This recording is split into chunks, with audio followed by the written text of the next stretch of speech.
latest that will get you thinking. Nexus on TRT World.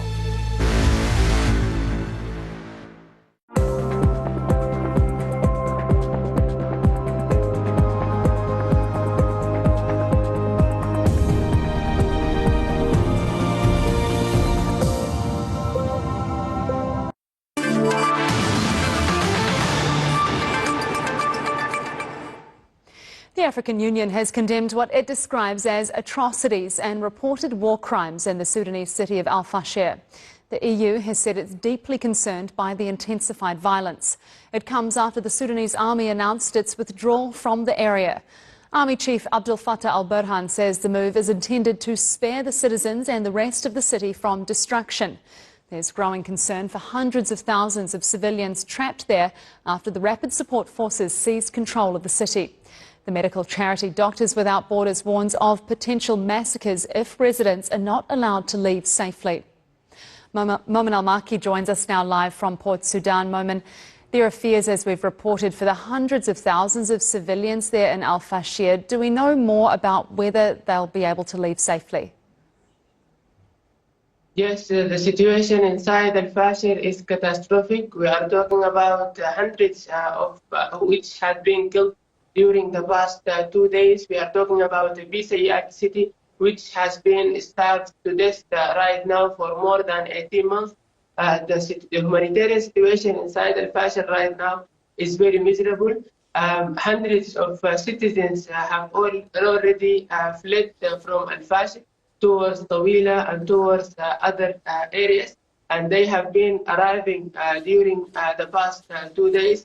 We are talking right now about more than 2,000 who have been fled to Tawila, and another thousands also to another villages around Elfashir.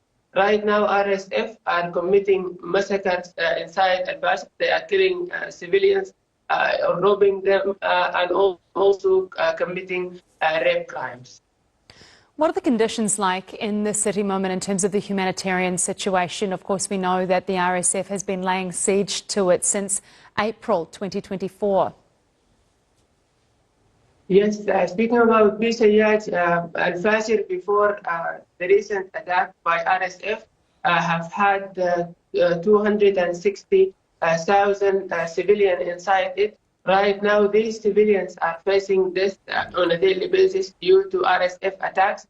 The same massacres which happened in Al Janena in 2023 when RSF occupied it. Right now, the same scene is repeating itself again and again by the same forces, by the Rapid Support Forces.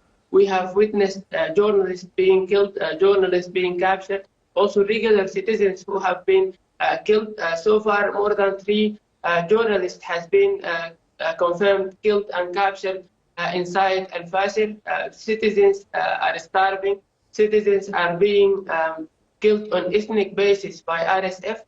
So the humanitarian situation inside Elfashir for the people is very busy. Momin Al-Maki live there from Port Sudan. Thank you so much. Sudan is suffering from the largest humanitarian crisis in the world. UN Human Rights Chief Volker Turk says the risk of further large-scale ethnically motivated violations and atrocities in Elfashir is mounting by the day. Despite the army statement claiming that their withdrawal from the area is to spare citizens and the rest of the city from destruction, it left hundreds of thousands trapped. The war between the Rapid Support Forces and Sudan's military has killed at least 150,000 people since it began in 2023. Both sides are accused of war crimes and human rights violations. Over 2,000 people have reportedly been killed on Sunday and Monday, most of them women and children. Half of the 51 million population is facing severe hunger in the country due to the ongoing civil war. The UN warned before Elfashir's fall that 260,000 people remain trapped there without aid, half of them children. More than 12 million Sudanese have been displaced inside and outside of the country in the span of 3 years. Meanwhile, the UN says hundreds of people have reportedly been detained while trying to flee the war-torn country. US President Donald Trump and